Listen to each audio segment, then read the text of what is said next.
Hello everyone, आप सभी का स्वागत है मेरे यूट्यूब चैनल सीक्रेट स्टडी पर। तो आज जो हम चैप्टर कवर करने जा रहे हैं वो है राष्ट्र और राष्ट्रवाद का सेकंड पार्ट। इससे पहले वाले पार्ट में हमने समझ लिया था राष्ट्र क्या होता है, राष्ट्रवाद क्या होता है, और साथ ही साथ हमने गांधी जी की विचारधारा भी पढ़ ली थी। अब हम इस वीडियो में पढ़ेंगे पंडित जवाहरलाल नेहरू जी की विचारधारा और रविंद्रनाथ टैगोर जी की विचारधारा, और इसके बाद हमारा जो यूनिट है ये कम्प्लीटली कवर हो जाएगा। तो ये हमारे BA programme semester 5th unit second political science का यूनिट है, और जो हमारा पेपर का नाम है वो है आधुनिक भारतीय राजनीतिक चिंतन। तो इसी के साथ बढ़ते हैं अपनी वीडियो की तरफ।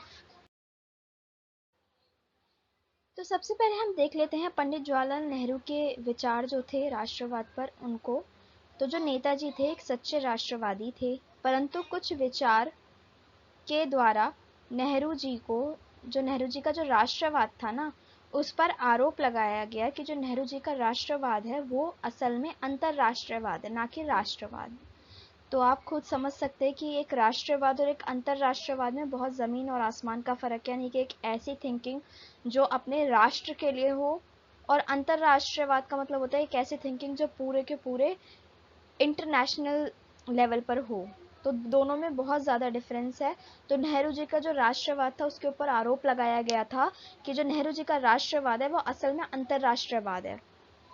नेहरू जी ने अपना जो पूरा जीवन था वो राष्ट्रीयता, एकता तथा राष्ट्रवाद के लिए समर्पित किया था। अब जो हम देखेंगे वो है नेहरू जी के कुछ विचार राष्ट्रवाद पर। तो मैंने कुछ पॉइंट्स में लिख दिया, इन पॉइंट्स को मैं आगे एक्सप्लेन भी करूंगी। तो मैंने सारी चीज़ें ऑलरेडी लिख कर रखी हुई है, तो आप जस्ट इसको एक बार पढ़ लीजिएगा। देखिए, नेहरू जी का जो राष्ट्रवाद था ना, वो कैसे राष्ट्रवाद को समर्थित करते थे, जो सीमित हो, उदार हो और संतुलित हो।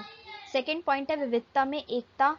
थर्ड है स्वतंत्रता का मूल प्रेरणा स्रोत। फोर्थ है धर्मनिरपेक्ष राष्ट्रवाद। फिफ्थ है संकीर्ण राष्ट्रवाद का विरोध। सिक्स्थ है साम्राज्यवाद का विरोध। सेवेंथ है सामान्यवादी दृष्टिकोण। एंड जो हमारा लास्ट है वो है लोक शक्ति तथा आत्मशक्ति पर निर्भर। तो यहाँ से आपको अभी कुछ समझ में तो नहीं आया होगा, मुझे ये चीज़ पता है, लेकिन फिर भी आप इस चीज़ को एक बार याद रखिएगा कि हाँ यही कुछ मेन पॉइंट्स थे। अब आपको लिखना कैसे है, जैसे मैं लिख रही हूँ सेम चीज़ें वैसी लिखनी है। ये आपकी हेडिंग बन जाएगी और ये पॉइंट्स आपके सब हेडिंग बन जाएंगे, और इसी के साथ आप इसको नीचे नीचे एक्सप्लेन करेंगे। वो एक्सप्लेनेशन मैं आपको आगे देती हूँ, और तभी आपको ये समझ में भी आ जाएगा।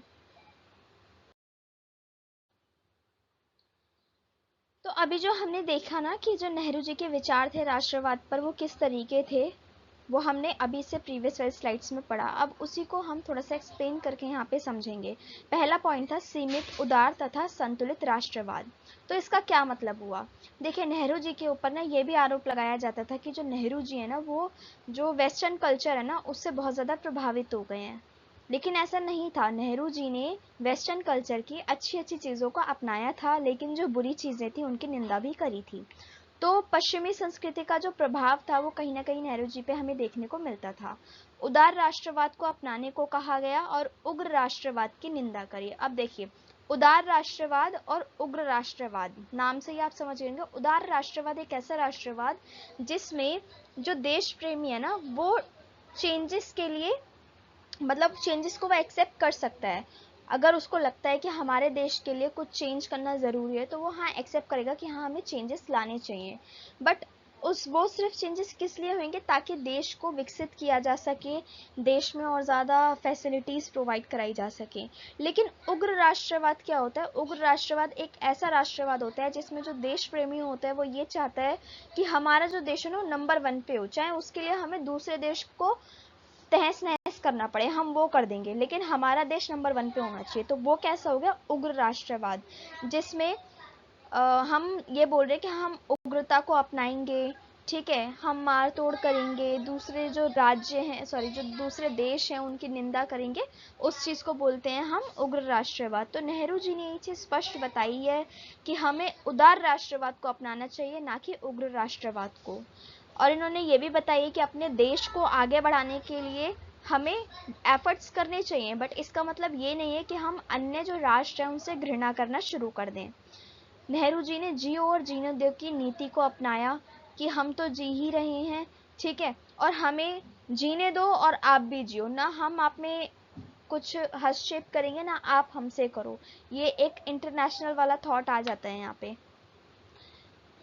उसके बाद है राष्ट्रवाद के आलोचक भी रहे हैं, जो हमारे नेहरू जी थे वो कुछ हद तक राष्ट्रवाद के आलोचक भी रहे हैं। किस पॉइंट पे? उन्होंने ये चीज़ बोली थी कि जो राष्ट्रवाद है ना वो उसको अविश्वसनीय मित्र बताते हैं, क्योंकि कई बार जो राष्ट्र जिसके दिल में राष्ट्रवाद की फीलिंग होती है ना वो क्या करता है, अपने देश को सबसे बेस्ट बताता है कि हमारे देश में कोई खामी नहीं है। तो इससे क्या होता है ना, देश की खामियों को छुपाया जाता है। तो कई लोग ऐसे होते हैं जिनके सामने उस देश की वो खामियां आ ही नहीं पाती हैं, जिस वजह से राष्ट्रवाद को अविश्वसनीय मित्र बताया गया है कि अगर हम राष्ट्रवाद से मित्रता करते हैं तो कुछ चीज़ें ऐसी भी होंगी जो कि गलत होंगी, बट फिर भी हम उसको नज़रअंदाज करेंगे या फिर वो हमारे सामने आ ही नहीं पाएंगी। तो ये कुछ पॉइंट्स थे जिससे हमें समझ में आता है कि सीमित, उदार और संतुलित राष्ट्रवाद का जो पॉइंट है वो नेहरू जी ने क्यों इतना इम्पोर्टेंट बताया। नेक्स्ट है हमारा स्वतंत्रता मूल प्रेरणा स्रोत, यानी कि जो नेहरू जी थे ना उन्होंने स्वतंत्रता को राष्ट्रवाद का मूल प्रेरणा स्रोत बताया। कैसे, वो भी मैं आपको बता देती हूँ। नेहरू जी ने स्वतंत्रता को राष्ट्रवाद का प्रेरणा स्रोत माना। साम्राज्यवाद से मुक्ति के लिए नागरिकों द्वारा किया गया जो संघर्ष है ना, राष्ट्रवाद की भावना का उदय करता है। अब अगर आपको ये नहीं समझ में आया, मैं आपको एक्सप्लेन करती हूँ। देखो, साम्राज्यवाद एक ऐसी स्थिति होती है ना जिसमें हमारे ऊपर कोई एक शक्ति शासन कर रही होती है, चाहे वो आप ले लीजिए ईस्ट इंडिया कंपनी का उदाहरण, चाहे आप ले लीजिए प्रजा जो राजा तंत्र होता है, राजतंत्र, उसका। दोनों में क्या होता है, हमारे ऊपर एक शक्ति जो होती है वो राज कर रही होती है। अब उस साम्राज्यवाद से मुक्ति के लिए हर एक नागरिक के दिल में एक फीलिंग आती है कि हमें उससे स्वतंत्र होना है, उस राष्ट्रवाद से स्वतंत्र होना है। और जो स्वतंत्रता की फीलिंग का जो उदय होता है ना वो किस वजह से होता है, राष्ट्रवाद की वजह से। तो इससे क्या रिजल्ट निकलता है कि साम्राज्यवाद से मुक्ति के लिए जो स्वतंत्रता की जो फीलिंग होती है ना नागरिकों के मन में, उससे देश प्रेम यानी कि राष्ट्रवाद की फीलिंग उभर कर आती है। तो इसी वजह से जो नेहरू जी हैं उन्होंने स्वतंत्रता को मूल प्रेरणा स्रोत माना है राष्ट्रवाद का।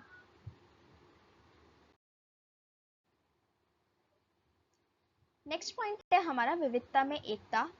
भारत में सांस्कृतिक स्तर पर विविधता है, यानी कि आप लोग जानते हैं, आप भारत के निवासी हैं, कि यहाँ पे धर्म, जाति, क्षेत्रीय हर एक स्तर पे विविधता देखने को मिलती है। धर्म, जाति, रंग, भाषा, क्षेत्र, संस्कृति, इन सभी के आधार पर विविधता देखी जाती है।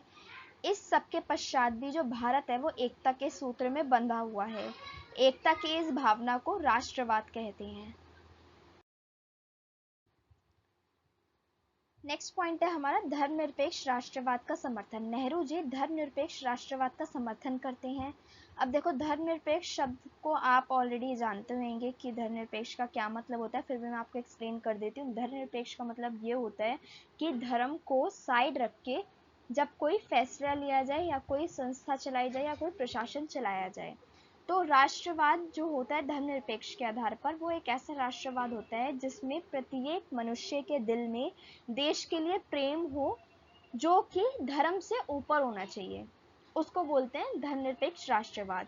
तो धर्मनिरपेक्ष राष्ट्रवाद का समर्थन किया है नेहरू जी ने। राष्ट्र किसी धर्म को महत्व नहीं देता है, ठीक है। आज के संविधान में भी ये चीज लिखी हुई है कि हमारा जो देश है वो एक धर्मनिरपेक्ष देश है। देश के अंदर किसी भी धर्म को ज्यादा महत्व नहीं दिया जाएगा, सभी धर्म इक्वल हैं और राज्य का कोई अपना धर्म नहीं होता है। सेम चीज यहाँ पर भी आ जाती है।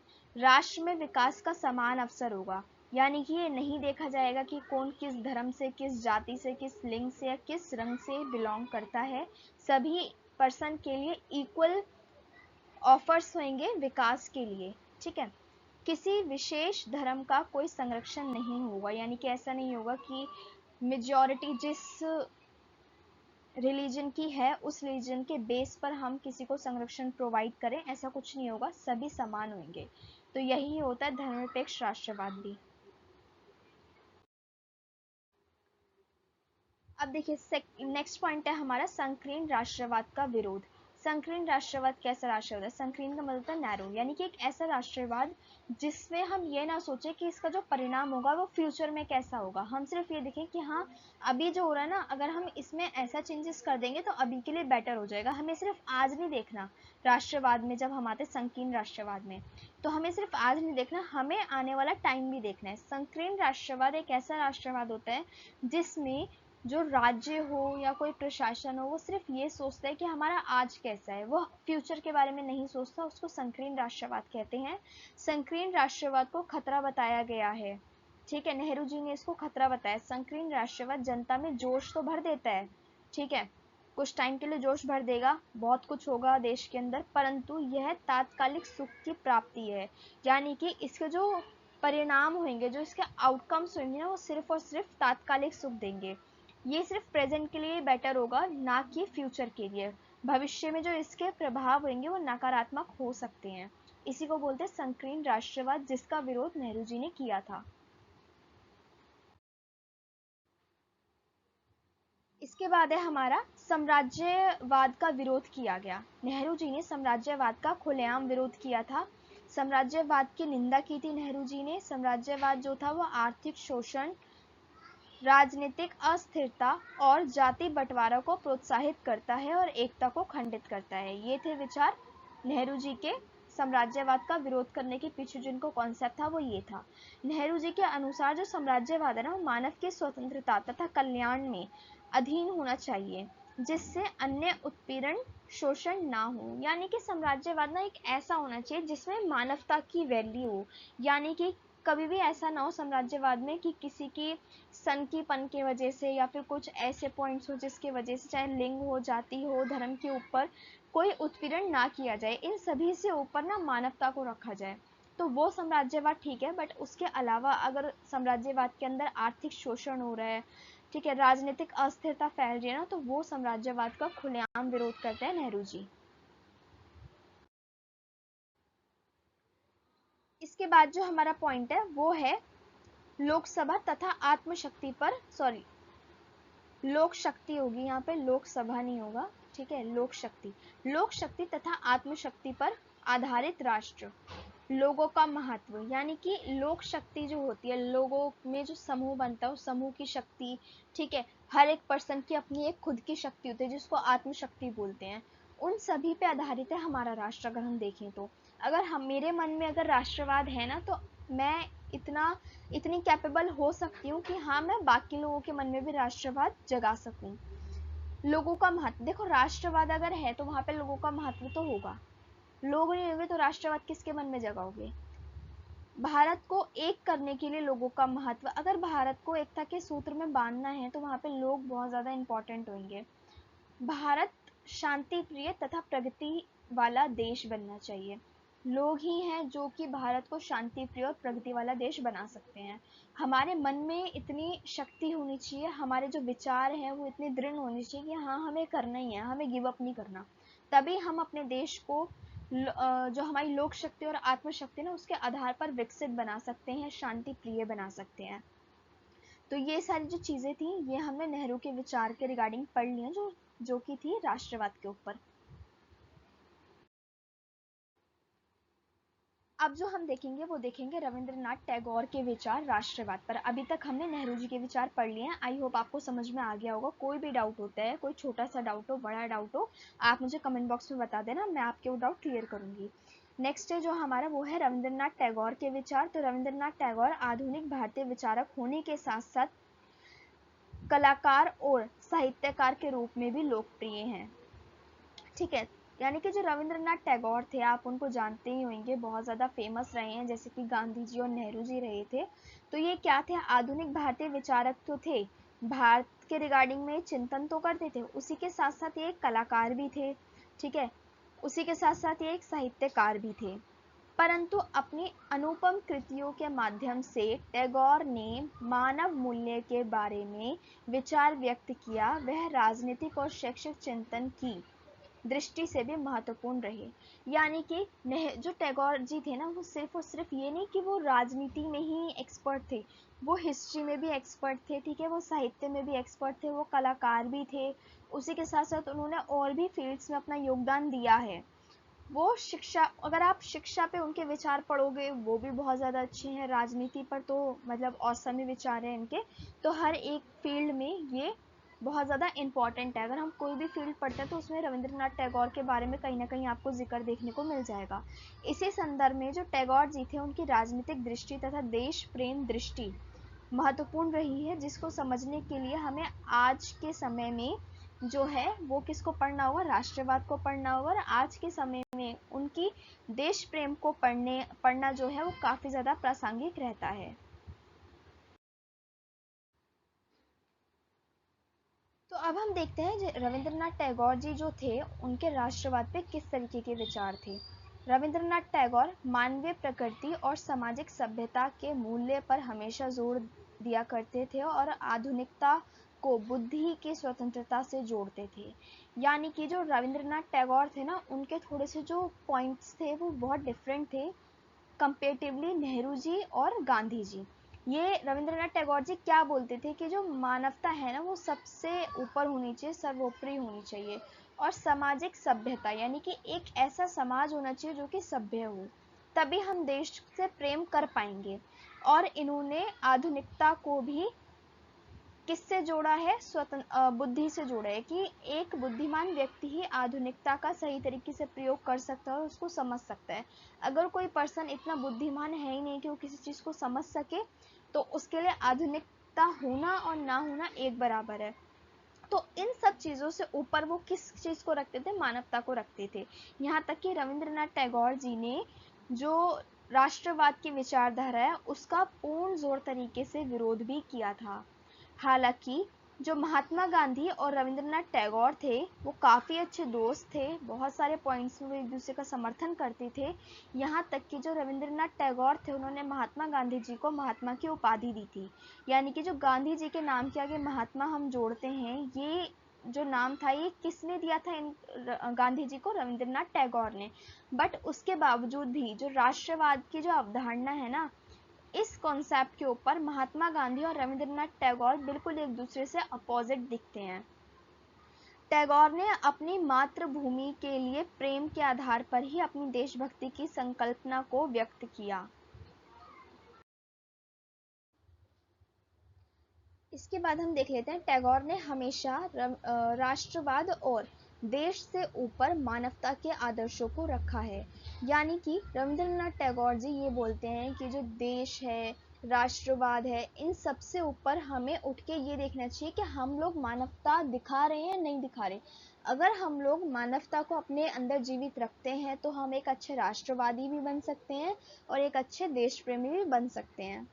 टैगोर के अनुसार जो यूरोपीय राज्य संगठन थे वो पूरी तरीके से प्रेरित थे राष्ट्रवाद से।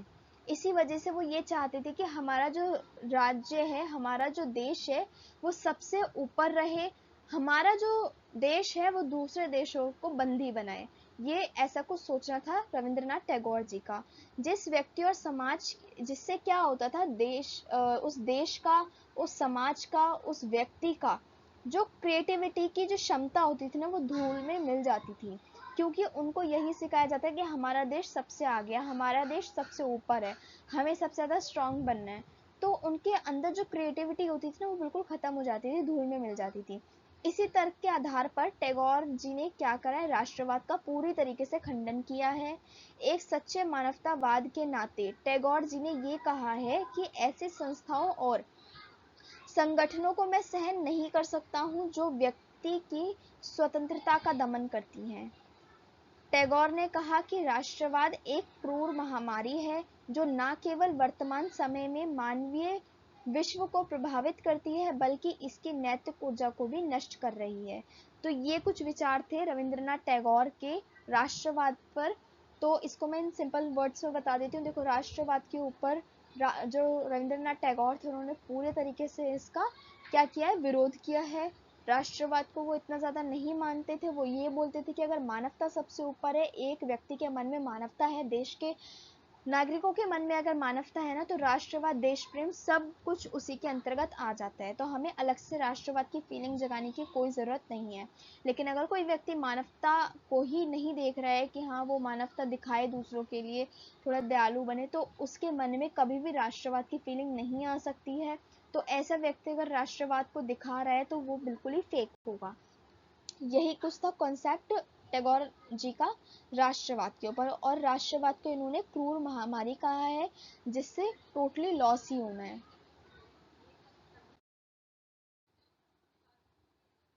अब हम देखते हैं टैगोर जी के मुख्य विचार, जो कि राष्ट्रवाद से हटके और भी फील्ड्स में थे।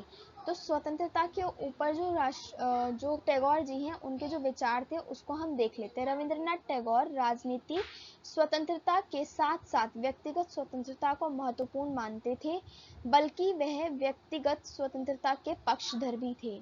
यानी कि रविंद्रनाथ टैगोर जी ना तो केवल ये बोलते थे कि हाँ एक व्यक्ति को राजनीतिक स्वतंत्रता होनी चाहिए, बल्कि वो प्रत्येक व्यक्ति की व्यक्तिगत स्वतंत्रता को भी महत्वपूर्ण मानते थे।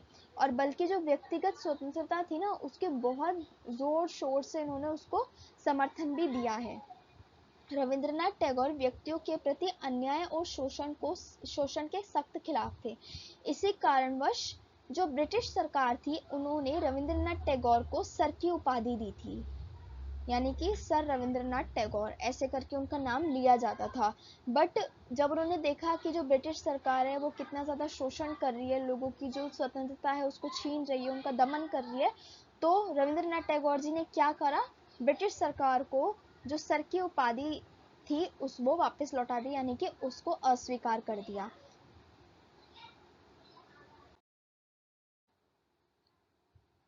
इसके बाद जो हमारा पॉइंट आता है वो है मानवतावाद और अंतरराष्ट्रीयवाद विचार, यानी कि रविंद्रनाथ टैगोर के कैसे विचार थे मानवतावाद पर और अंतरराष्ट्रीयवाद पर।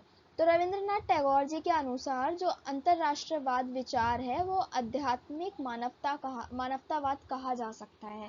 यानी कि आध्यात्मिक मानवतावाद जो है वही अंतरराष्ट्रीयवाद भी है। टैगोर के अनुसार मनुष्य का होना ही मनुष्य की आवश्यकता है, क्योंकि मनुष्य ही कठिन समय पर मनुष्य के काम आता है। तो ये चीज़ तो हमें हमारे जो ऐसे बुक्स हैं जैसे कि कुरान हो गया, बाइबल हो गई, गीता हो गई, ठीक है, या गुरु ग्रंथ साहिब हो गए, इन सभी चीज़ों में हमें ये चीज़ देखने को मिलती है कि मानवता को सबसे ऊपर रखा गया है, धर्म से भी ऊपर मानवता को रखा गया है।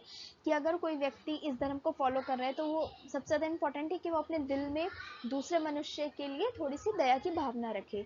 तो यही चीज़ हमारे जो रविंद्रनाथ टैगोर जी हैं वो भी बोलते हैं कि जो मनुष्य है ना वही दूसरे मनुष्य की आवश्यकता है, और वही उसके बुरे टाइम में काम भी आएगा। तो इसी के साथ ना हमारा ये जो पार्ट सेकंड था वो भी खत्म हो जाता है, और इसी के साथ हमारा जो यूनिट सेकंड था वो भी कम्प्लीटली यहाँ पे कवर हो जाता है। थोड़ा सा डिफ़िकल्ट है इस बार का हमारा सिलेबस है, मतलब डिफ़िकल्ट भी नहीं है, बट हाँ किसी पर्टिकुलर पर्सन के जो विचार हैं उनको याद रखना थोड़ा सा मुश्किल हो जाता है, मैं ये बात जानती हूँ। तो अगर आपको कोई भी डाउट होता है या कुछ भी ऐसा पूछना हो या कोई सजेशन हो तो आप मुझे कमेंट बॉक्स में कमेंट करके बता सकते हैं। अगर आपको वीडियो अच्छा लगा होगा तो आप इसको लाइक कीजिएगा, अपने सभी फ्रेंड्स के साथ शेयर कीजिए जो सेम चैप्टर पढ़ना चाहते हैं या सेम सेमेस्टर में है या सिलेबस उनका सेम है। कोई भी सजेशन हो या डाउट हो कमेंट कर दीजिए आप मुझे, मैं उसका रिप्लाई ज़रूर करूँगी। मेरे चैनल को ज़्यादा से ज़्यादा सब्सक्राइब कीजिए। Thanks for watching my video.